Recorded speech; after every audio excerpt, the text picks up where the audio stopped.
Before I introduce the keynote speaker, I just wanted to say that all of the things that you're focusing on during this conference are near and dear to the embassy's heart, because we spend a great deal of time as part of our policy agenda promoting civil society, promoting transparency, promoting all of the things you're going to be talking about and hearing about during this conference. It's a key element of U.S. foreign policy here and around the world.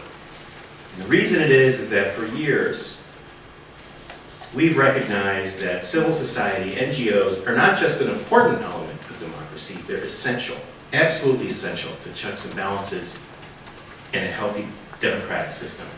And that's why these topics are so incredibly important. So we at the embassy spend a great deal of time working with NGOs, working with AmCham, working with other organizations, and the Hungarian government to promote some of these ideas that you're going to be talking about.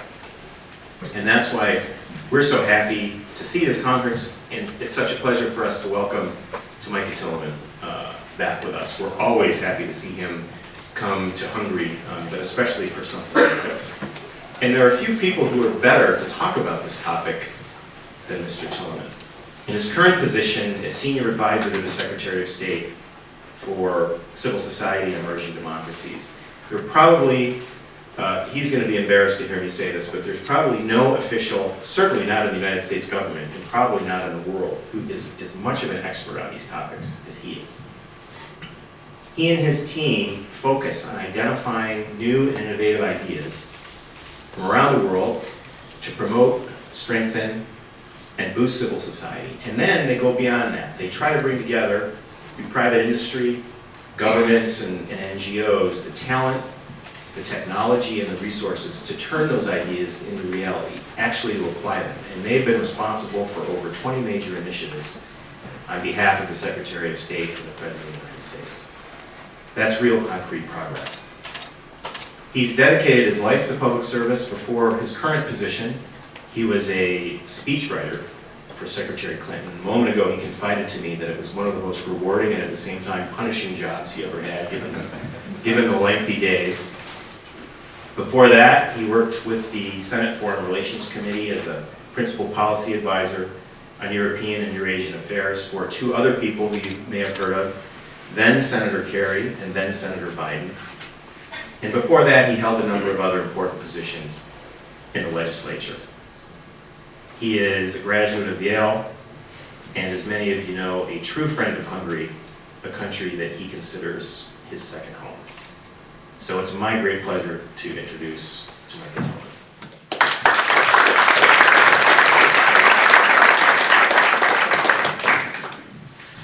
Bob, thank you for that incredibly warm introduction, and let me also thank Laszlo and Willie for their very, very crucial work for the American Chamber of Commerce. I think that both Hungary and the United States are particularly fortunate to have this organization and its leadership so engaged on these issues. And we are, I think, very lucky to have such outstanding partners at the State Department.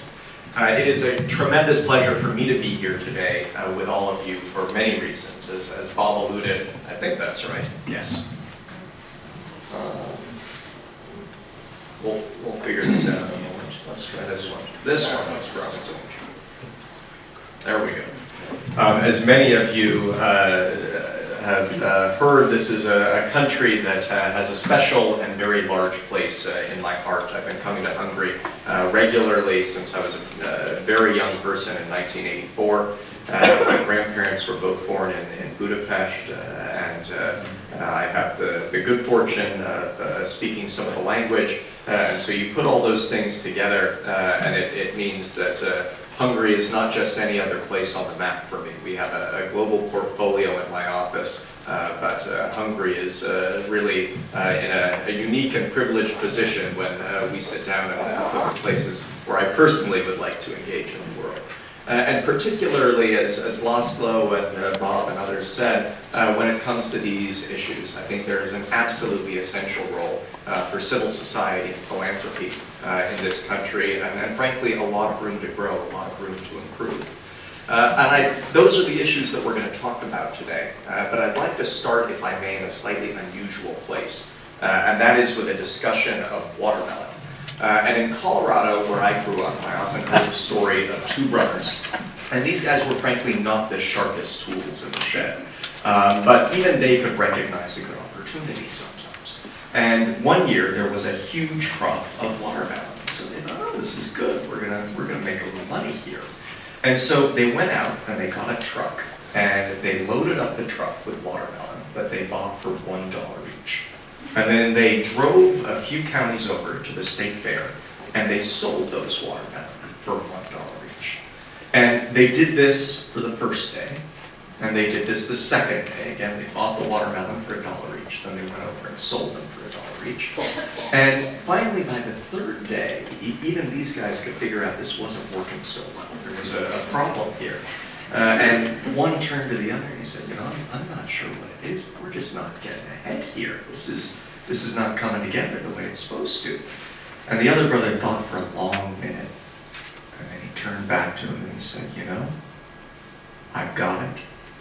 We are going to need a bigger truck. And I think that too often in our diplomacy or in our work in business or in our work in civil society or philanthropy, our response when confronted with an opportunity is to go out in search of a bigger truck, when what we actually need and what we actually should be pursuing is a better business model. And that's what I'd like to try and talk to you about today, briefly. And frankly, my comments will be framing comments, and what I'm most excited about is the Q&A that will follow when we can hopefully dig in on some of these topics. Think for just a moment quickly about some of the challenges that we're facing in our countries around the world. The challenge of educating a new group of leaders, as Laszlo was talking about, in civil society, government, and the private sector, to ensure that we have strong, innovative societies and economies going forward. The challenge of addressing global healthcare crises. The challenge of addressing damage and the serious issues confronting the environment around the world. And serious challenges facing governments here in a region where we look back 25 years ago.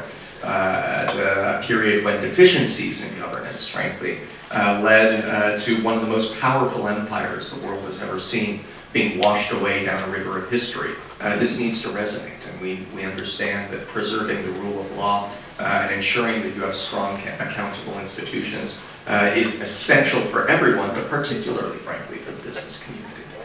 If we look at these challenges and many, many others that we could cite, we recognize that the common denominator in how we're going to address all of these is civil society. We cannot make it through to the destination that we want to reach without support from that civic sector. And frankly, you can't grow civil society without philanthropy. You cannot have strong, independent civic organizations without philanthropic action. So these are very big issues and very high stakes for a variety of reasons. We already talked, Laszlo already gave a great overview of how these different sectors work together. And I would just reinforce that by saying that as we survey the world and as we engage in countries around this planet, what we find consistently is that unless you have strength across all of these sectors, countries cannot sustain long-term progress. You may have a couple of years of good economic growth, but in not that much time, one generation, you end up with a country that, as a result of bad governance and environmental degradation, people don't want to live in. And similarly, if you have a strong civil society sector without progress in the private sector, then there isn't the long-term economic vitality you need to support civil society through philanthropy. So we need all of these sectors working together. Now, civil society obviously isn't new. If you cite the American example that brought us our original struggle for independence, the abolition of slavery, women's rights, civil rights, virtually every major social advance in our history comes from civil society, or began in civil society.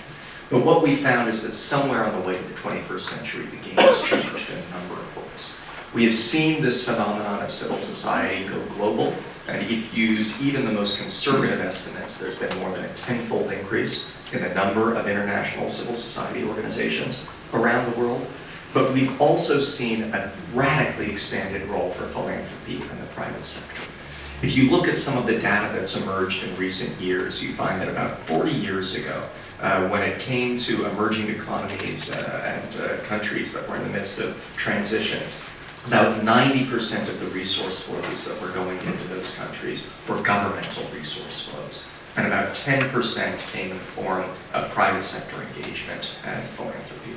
And today those numbers have more than flipped, which is extraordinary. Again, in the course of one generation, we have seen this radical reimagining of how our nation, in the United States at least, engages with the rest of the world.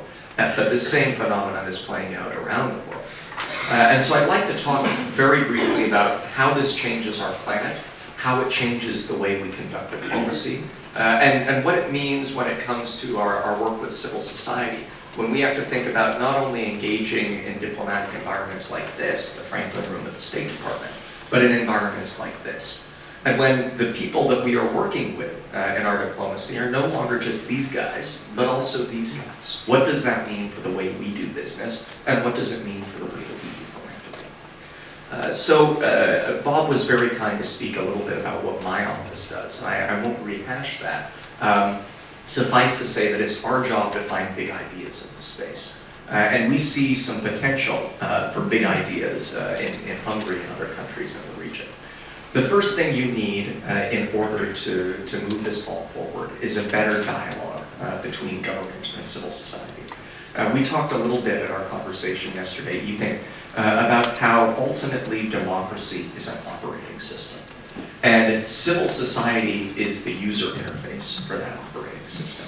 It helps us translate ideas from citizens and the needs of citizens into policies by government.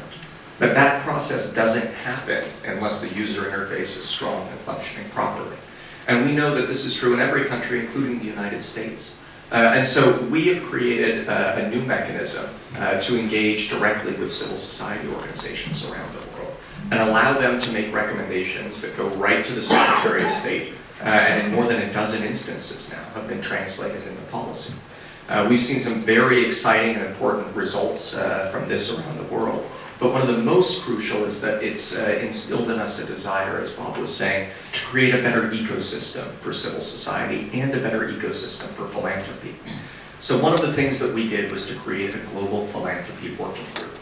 And this global philanthropy working group brings together about 30 of the largest foundations in the United States, but also some of the largest private sector actors.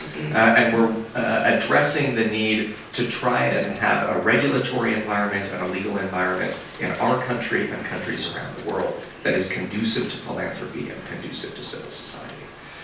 We've made some big changes of our own. We recognized once we started our engagement with our philanthropic partners that there was a portion in the US tax code that was making it very expensive for American foundations to give grants to civil society organizations overseas and required them to engage in legal and regulatory compliance that cost them about $10,000 per grant, which is a lot of money certainly when you're engaged in philanthropy.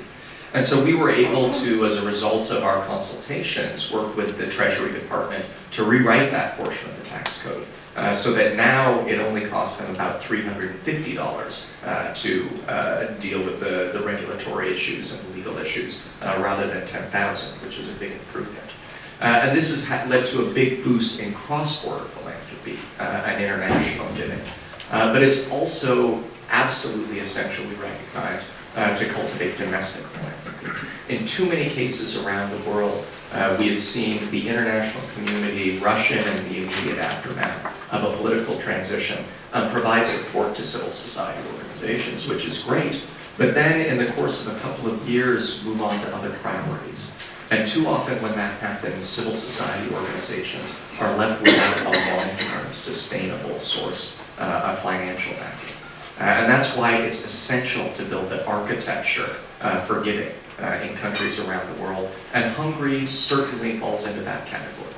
When you look both regionally and globally, the levels of philanthropic engagement in Hungary are not nearly as high as they could be. Many neighboring countries do a bit better, some do significantly better. And so there's a lot of room for improvement here. And we're working with countries and governments around the region and around the world to address some of these challenges, to create better legal and regulatory incentives for countries and corporations to engage in giving, but also to try and create a culture of philanthropy that encourages individuals to take part in this work. We're working through organizations like the Community of Democracies to do this, but we're also trying to send a very simple message. That this is the smart thing to do. There are significant benefits, as many of you have likely seen. A whole emerging field of research shows that companies actually perform significantly better in employee productivity, significantly higher over the long term when there is engagement in philanthropy. It's the right thing to do for obvious reasons. But also, and perhaps most importantly, when we get involved in this work, the benefits transcend any specific issue that we might care about. Ultimately, what we have found now through a generation of social science research is that civil society can do something that can't be replicated nearly as effectively in the other two sectors of our nations that we were talking about. And that is to generate trust. When we come together in civil society across political divides, across socioeconomic boundaries, we are able to generate social capital. And that social capital is absolutely essential to everything that we do in our nations. It's essential to the work that you do in the business community, and it's essential to what should be happening in government. And again, I don't think it's any great secret to say that trust is something that is sorely needed in Hungary as well. It would, I think, if we were able to generate a higher degree of social cohesion, enable this country to move in a direction that would help it to realize its potential. We can talk about that more in the Q&A. So again, this is a moment when I think for a whole host of reasons, we don't just need to go out in search of a bigger truck, but we actually need to find a better business model. A better business model that will allow our civil society organizations to be more accountable and more transparent and have higher standards of governance as we look to them to play a bigger role in our societies, but also a better business model for corporate social responsibility that really takes seriously the potential that exists in these spheres. Think for a moment, those of you who are in the private sector, about the value that your organizations derive from democracy, the value that your organizations derive from the rule of law, the value that your organizations derive from the whole series of benefits that come with accountable institutions. And then put a figure on that. How much is that worth to you? How much is that worth to your organization? And is it worth pursuing? And is it worth investing in that? My suggestion, obviously, is yes, and especially over the long term. I think the stakes are too high for any of us to sit on the sidelines as our nations and the world grapple with these important issues. So thank you very much, and I'm very much looking forward to your questions today.